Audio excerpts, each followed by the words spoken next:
What did you do for last? Kwa hiyo muangalie vizuri hapa. Anayekupa message akakisifia kitu na yeye afanye. Gumzo. Kama yeye hafanyi muulizeni kwanza kwa nini. Gumzo la habari. Kila inapokuwa siku mpya huwa ni siku njema inayokupa nafasi na kibali. Haijalishi matatizo uliyopitia, lakini pia haijalishi changamoto ambazo unapitia, lakini maadamu umeiona siku mpya, mimi naamini huo ni mwanzo mpya wa kile ambacho unatakiwa kukifanya. Wanakuambia hata changamoto yoyote inapokukuta, maadamu haija kuondoa uhai, imekupa nafasi ya kupambana tena. Karibu sana asubuhi ya leo kwenye mapambano mengine ndani ya Gumzo katika kipindi cha Good Morning Arise. Mimi ni Samson Kesi, kijana madhabahu.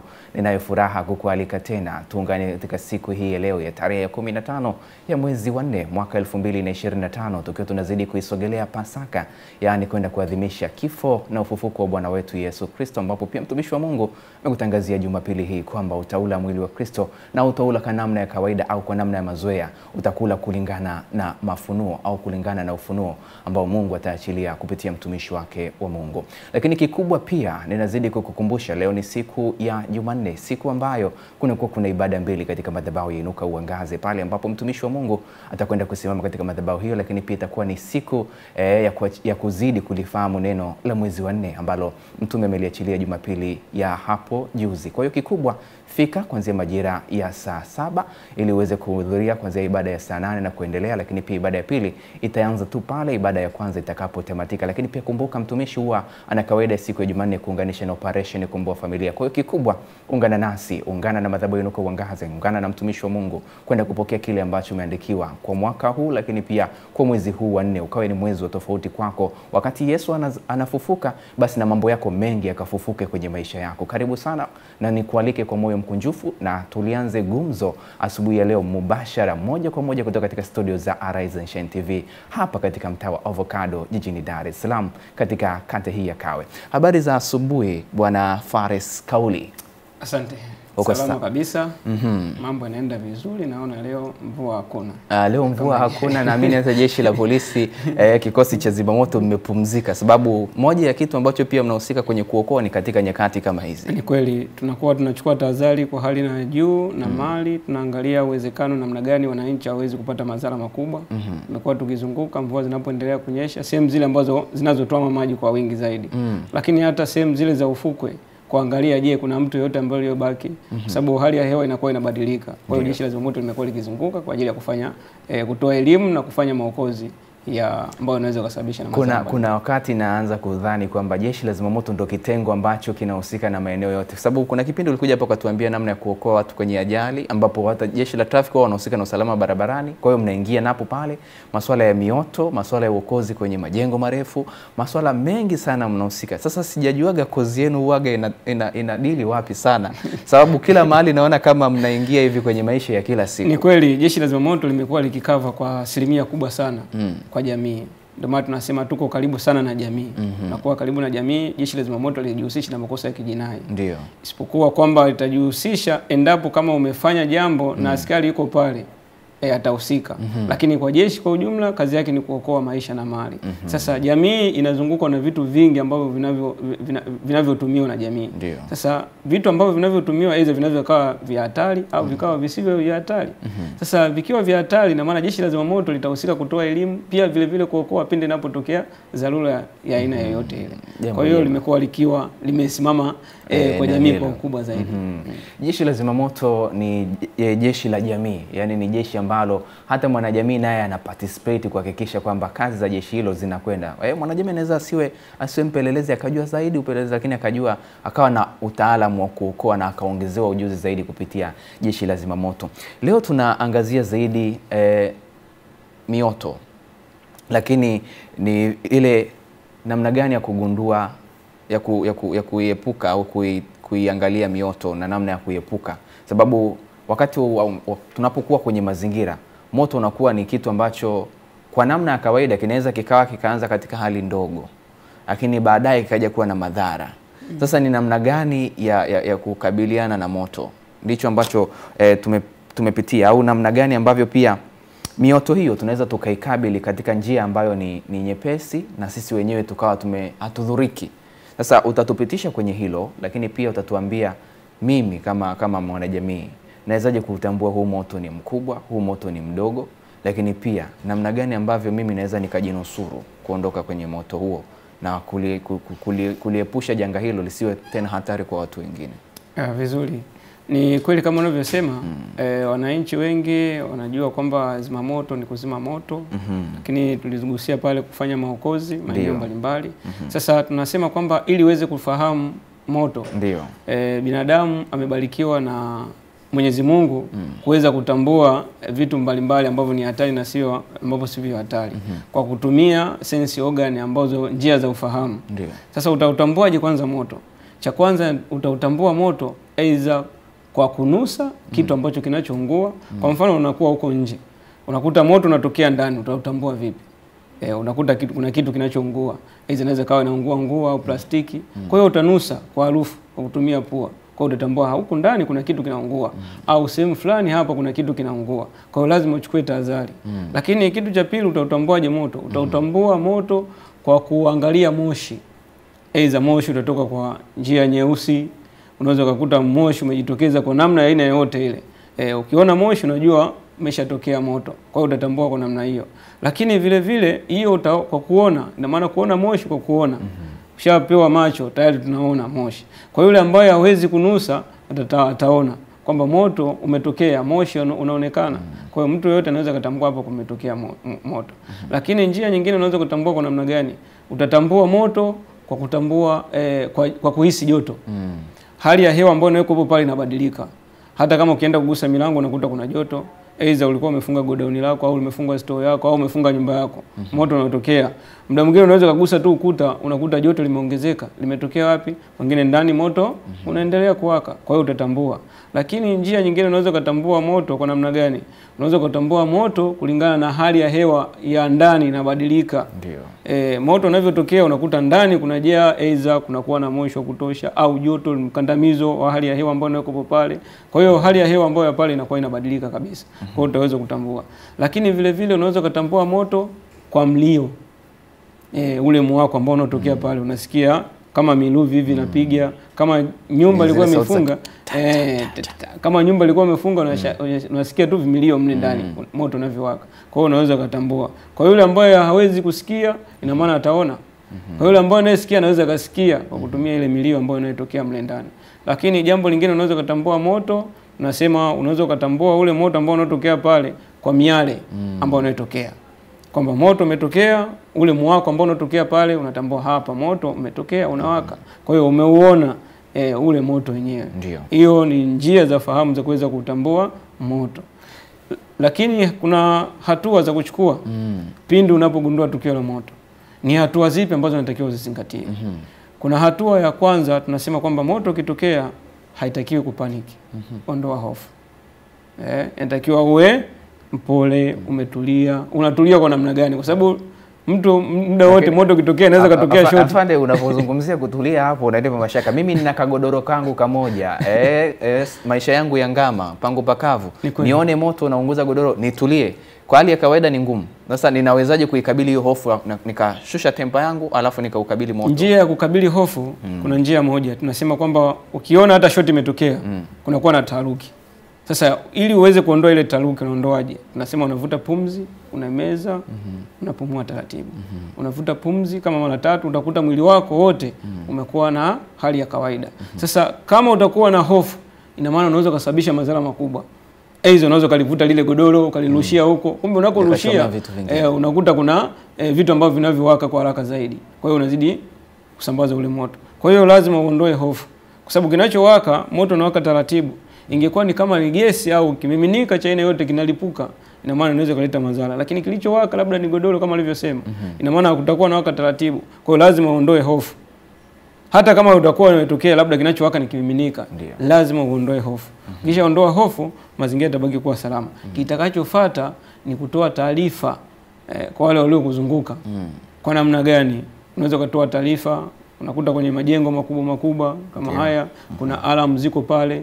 Lakini vile vile kama kuna alarm, piga mayowe, shout moto ili watu waweze kutambua, wale majirani waliokuwepo eneo husika. Kwa sababu moto sio lazima wewe uzime. Anaweza kaja kuzima mtu mwingine ambaye yuko jirani. Njia ya kuomba kupiga kelele ni kumtoa mtu aliyokuwa eneo hatarishi aende eneo salama, lakini vile vile ni njia mojawapo kuomba msaada. Ni sasa na wewe ulikuwa unapita barabarani unakuta umekuapuliwa simu yako. Ndio. Sawa? Cha kwanza utapiga mayowe. Mwizi, kwa nini unapiga mayowe? Lakini umehisi kuibiwa. Umehisi kuibiwa, lakini vile vile ni njia kuomba msaada. Ndio sasa na moto ukitokea iko hivyo. Unavyopiga mayowe ni kumtoa mtu katika lile eneo hatarishi aende eneo salama, lakini kingine ni kuomba msaada. Ndio. Ili uweze kupatikanika msaada. Lakini hapo kwenye kuomba msaada au kwenye kutoa taarifa, ikiwa unatakiwa utoe taarifa na Jeshi la Zimamoto na Uokoaji kabla ya kuanza kupambana kile kitu, au huku unaendelea kupambana kile kitu, unatoa taarifa kwa Jeshi la Zimamoto na Uokoaji kupitia namba yetu ya dharura ambao wananchi tunapenda kuwapa kila muda wote ambao ni 114. Ndio. Ikitoa taarifa basi ataendelea kupambana na moto wake bila kuhatarisha usalama wake. Maana yake nini? Kama alikuwa yuko ndani, ahakikishe milango haijifungi au hairudi. Kama unakuta mlango umeufungua alafu unarudi tena, ina maana hakikisha pale kwenye mlango hageshi hata kitu. Na anavyozima moto hakikishe kwamba mlango ule ambako alikoingilia, mlango muda wote unakuwa usawa mgongo wake. Asizunguke mlango akauangalia mbele. Moto uko katikati. Ina maana ni hatari. Anaweza kazima moto, ule moto akausambaza kwa boku njia za kutokea. Kwa hiyo atakuwa kwenye nini? Kwenye hatari. Kwa hiyo lazima azingatie hilo. Sasa tukiangalia hapo kwenye milango, ni njia gani sahihi? Yaani milango iwe inafungukia ndani au mlango unafungukia nje? Watu wengi tunajenga nyumba lakini hatujui kwamba ile milango ifungukie wapi kwa usalama wa baadaye inapoweza kutokea janga la moto, ili kuweza kuepuka madhara makubwa. Sababu tumewahi kushuhudia kuna shule ziliwahi kuungua, wanafunzi wakajirundika mlangoni kutokana na ule mlango kwamba unafungukia ndani au fungukie nje. Sasa ni njia ipi sahihi ya kuzingatia wakati wa ujenzi hasa kwenye milango? Vizuri. Kwenye ujenzi tunashauri sana kwanza michoro ile ya ramani, ile michoro ya ujenzi yote ipitie Jeshi la Zimamoto na Uokoaji. Kwa nia gani? Ya kutoa elimu kwa kina au kutoa ushauri wa kina namna gani ya ujenzi uliokuwa salama. Lakini vile vile kwenye hapo uliposema kwamba milango ni kawaida wapi ifungukie, milango kwa usalama inatakiwa ifungukie nje. Ndio maana hata kama tunavyojenga ukiangalia kwa asilimia kubwa sana, tunasema 90%, nyumba zetu tunazoishi milango inafungukia ndani. Sawa? Maana yake nini? Hata moto ukitokea, joto na moshi utakandamiza ule mlango, utapush, utalazimisha ufungukie nje. Kumbe mlango umefungukia wapi? Ndani. Pia vile vile joto tutakuja kutanua vitasa. Sasa vitasa vinatanuka. Kama ulikuwa umefunga na funguo yako, ina maana kile kitasa kinakuwa kinatanuka. Kwa hiyo ukiingiza funguo inakuta funguo ni ndogo, kitasa kikubwa. Umeona? Kwa hiyo changamoto ambao ni milango kufungukia ndani, tunashauri kwamba utengeneze mlango wa dharura. Mlango wa dharura sio lazima huu mlango huo mkubwa kama jinsi ulivyokuwa hapa. Unaweza kutengeneza pale kwenye kidirisha chako, pale kwenye grili. Sasa hivi watu wameenda mbali. Nasema wanazidi kuendelea. Unakuta grill inatengenezwa kwa kuslide. Kama unajisi unavyofungua dirisha lako la kioo. Na slide unakuta mazingira yanabaki kwa salama. Kwa hiyo hata kama tukio likitokea, ni rahisi zaidi kuslide lile grill na wote mkatokea pale dirishani. Ni mlango mmoja wapo wa dharura. Kama ulivyosema, kwa milango ya dharura inatakiwa ifungukie nje na sio ndani. Sehemu yote ambayo kunakuwa na mkusanyiko wa watu, milango yote inatakiwa ifungukie nje. Na mara nyingi mlango ule ambao unakuwa wa mwisho ndio inatakiwa ufungukie nje. Ili hata kama wote mnatoka mle ndani, mlikuwa mko watano, isije ikawa na ile sababu kusema kwamba huyu amefungua anakuwa wa kwanza na huyu atakiwe awe wa mwisho kutoka. Wote mtagombaniana, mwisho wa siku mnaishia pale mlangoni kama ulivyosema. Kwa hiyo mimi nitakuwa nafungua mlango, wewe hautakubali kwamba uwe wa mwisho kutoka. Lazima utalazimisha nini? Utoke. Kwa hiyo na mimi sitakubali wewe utangulie kutoka na kwenye hatari nitalazimisha na mimi ni nini? Nitoke. Mwisho wa siku tunauacha mlango unajifunga, wote tunaishia mlangoni. Kwa hiyo kama ungekuwa unafungukia nje, ina maana sisi wote tunaweza kupush ule mlango hata kama umejifunga tunatoka tuko salama. Kwa hiyo milango yote inatakiwa ifungukie nje. Nadhani umeongeza elimu kwa mtazamaji wa Gumzo la Good Morning Arise, ambapo wamejifunza sasa namna gani ya kuweka milango ya nyumba tunazoishi ili tuhakikishe tunapokuwa salama. Hatujui kesho au kesho kutwa kinaweza kikatokea nini, hasa kwenye majanga haya ya moto, lakini hata saa nyingine inaweza kuwa ni maji yameingia ndani. Ile hali ya kuweza kufungua ule mlango afu unajiuliza nifungue, kumbe ni wakati unafunga. Kwa hiyo inasababisha tena hatari na unajikuta mmeishia pale mlangoni. Tunarudi sasa kwenye namna gani naweza nikakimbia nikatoroka salama kwenye moto? Mimi niko kwenye jengo, nimeshauona moto, ninatorokaje? Sababu taharuki inamshika mtu yoyote. Hakuna mtu ambaye ni jasiri mbele ya moto, maji na ajali nyinginezo. Anatoroka vipi salama kwenye eneo hilo ili kuhakikisha kwamba anakaa kwenye mazingira salama kwake? Kwenye majengo mengi hususan kama majengo ya makubwa tunashauri kuweka alama za kutokea. Ndio.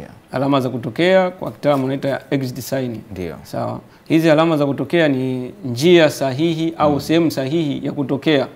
Ina maana kama likitokea janga kama alivyosema, ili uweze kutoka utatumia zile njia za kuweza kutokea, ambayo inaonyesha kabisa hii alama, sehemu hii ni salama ambayo ya kutokea, usipitie mlango mwingine ambao sio salama. Umeona? Hata kama kunakuwa na mzunguko, kwa mfano kama ni gorofa, kuna zile alama ambazo zinazoonyesha mtu anakimbia, ambao ndio hizo exit sign.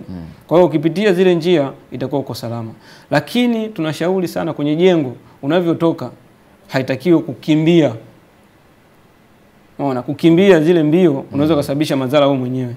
Hizo unaweza kujikwaa kwenye kitu, ukadondoka, ukapata madhara makubwa zaidi. Lakini kutembea kwa haraka ni sahihi kuliko kukimbia.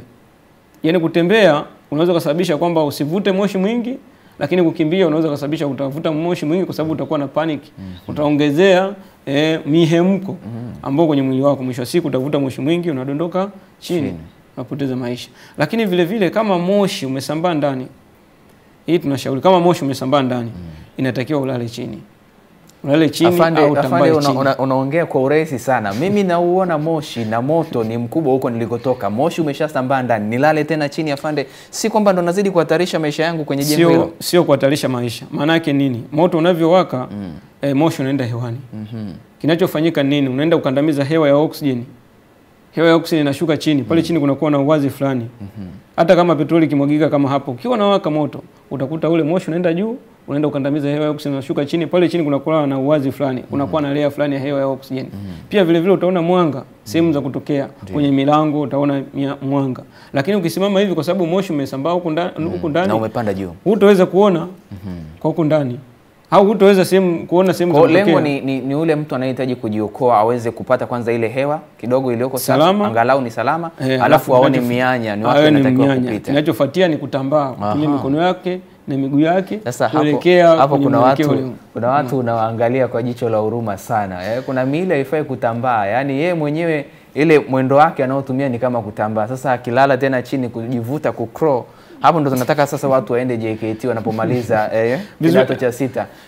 Ni mazoezi tu ya kawaida. Ni mazoezi hata kama ukiwa nyumbani unafanya mazoezi yako ya kuruka kamba, unafanya nini, mwili wako utakuwa uko vizuri. Hata kama ukiwa mnene vipi utakuwa mwepesi. Sio lazima kwamba uende zaidi gym sijui nini, hapana. Mazoezi tu ya kawaida. Kukimbia, hata kuruka kama nilivyosema, kuruka kamba. Kuruka kamba unaweza kupunguza mwili wako kaa uko vizuri kabisa.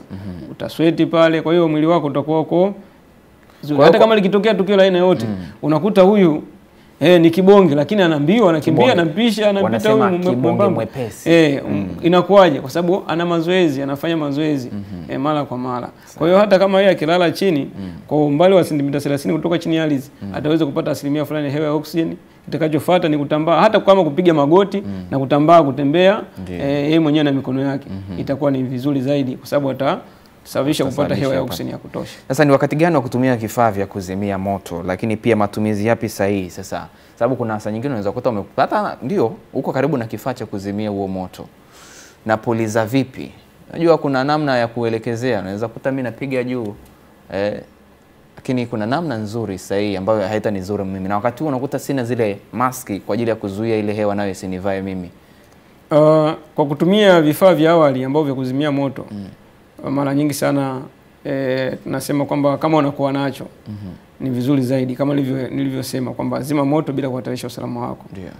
Utakuta kuna safety pin ambayo kukata. Sasa kiuhalisia itakiwa tunaonyesha kwamba watu wanaona vizuri zaidi. Lakini tukisema tu hivi kwa kwa picha kutumia itakuwa ni ngumu kuelewa. Itakuwa ni ngumu kuelewa. Lakini cha kuzingatia kingine, kuna vizimia moto ambavyo tunavyovitumia, kwa mfano kama pale nyumbani, maji, mchanga, unaweza kaanza navyo.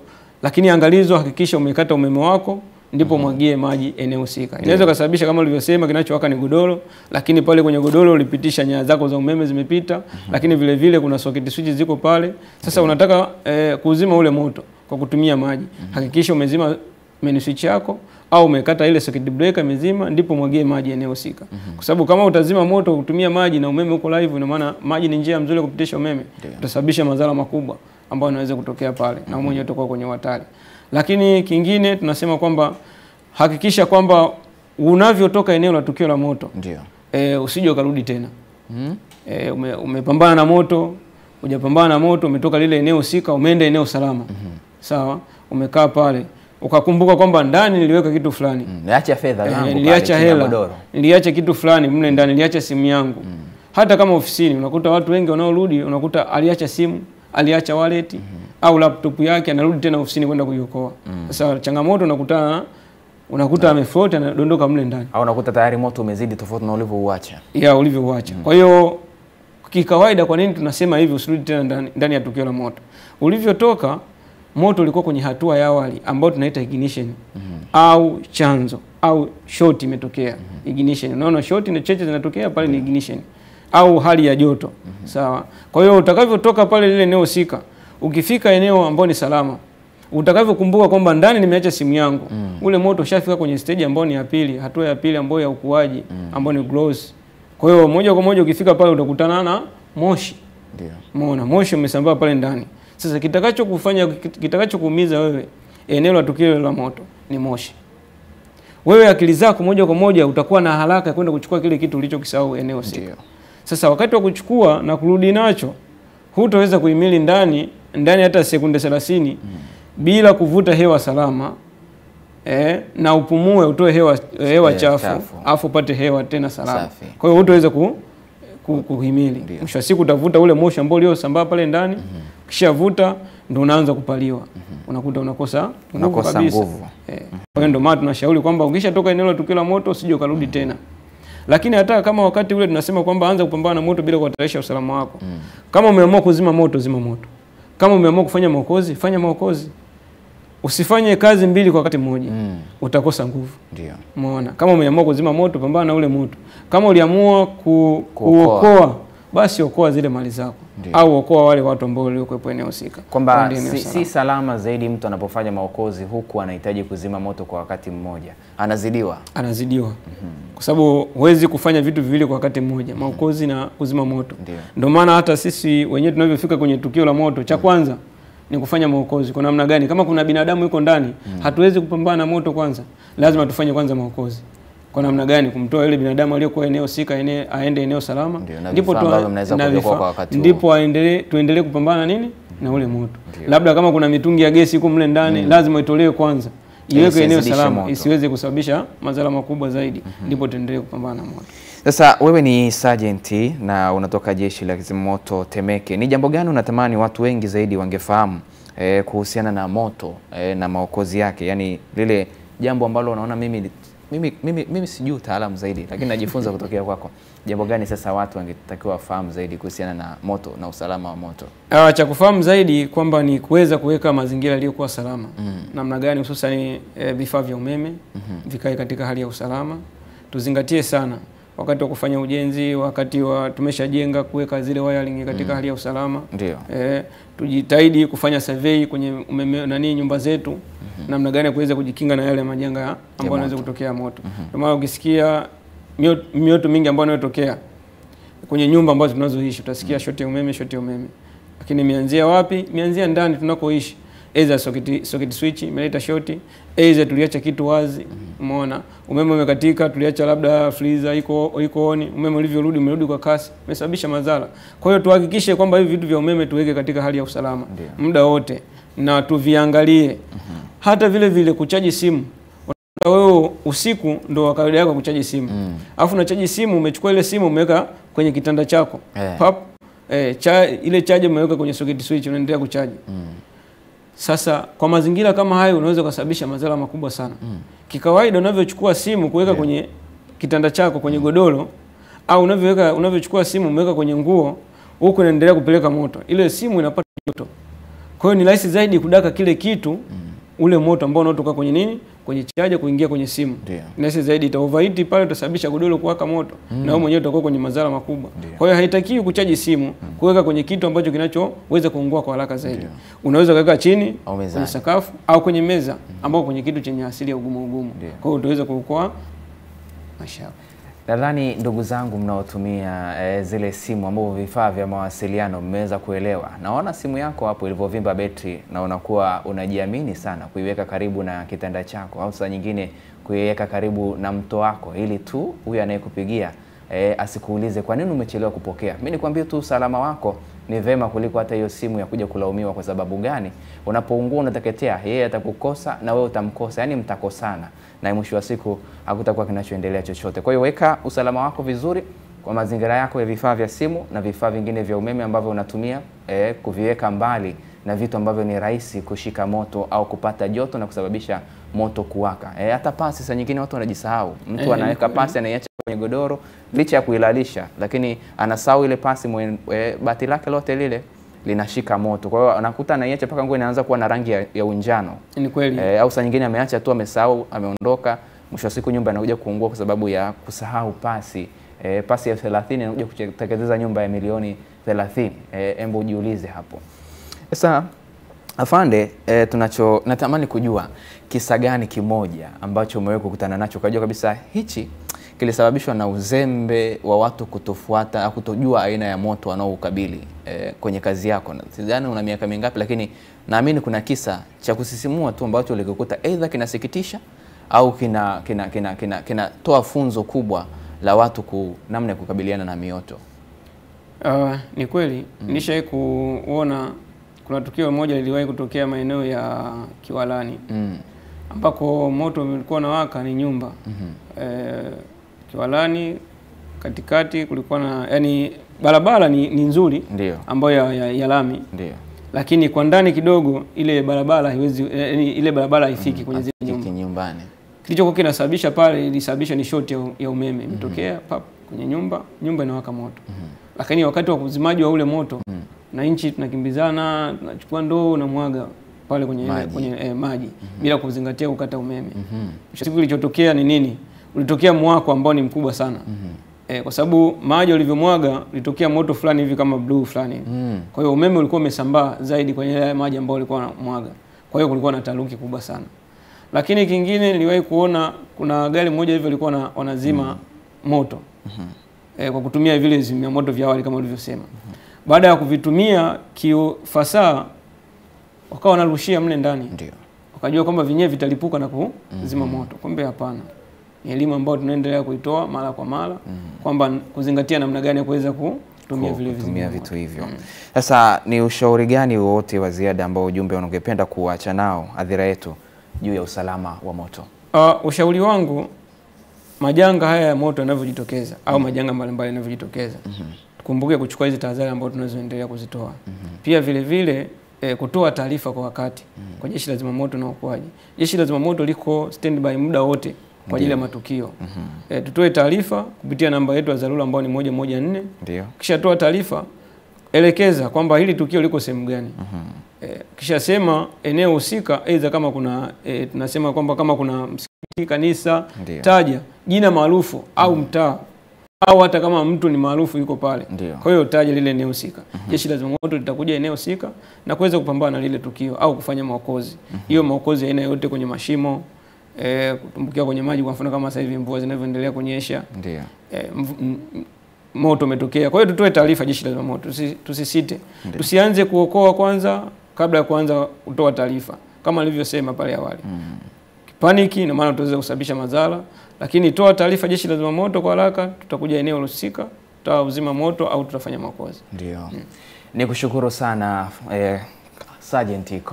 Sergeant Fares Kauli. Huyu ni kutoka Jeshi la Zimamoto pale Temeke ambaye ametupitisha juu ya moto, lakini pia usalama wa moto, namna ya kutambua moto, lakini pia nini cha kufanya unapotambua moto, sababu mioto iko mingi.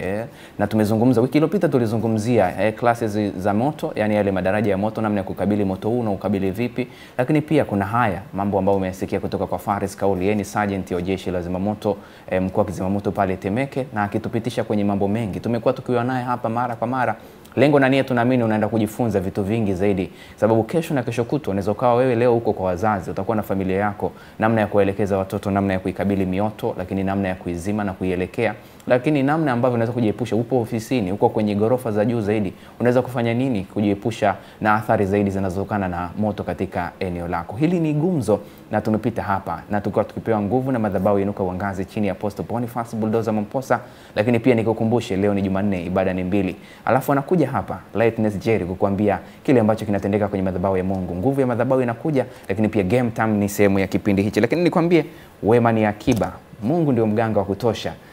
Wema ni akiba, Mungu ni mganga wa kutosha. Mitishamba imani tu. Uwe na asubuhi njema na siku njema isiyokuwa na bugdha. Where are you? What did you do? What did you do for last? Kwa hiyo muangalie vizuri hapa. Anayekupa message akakisifia kitu na yeye afanye. Gumzo. Kama yeye hafanyi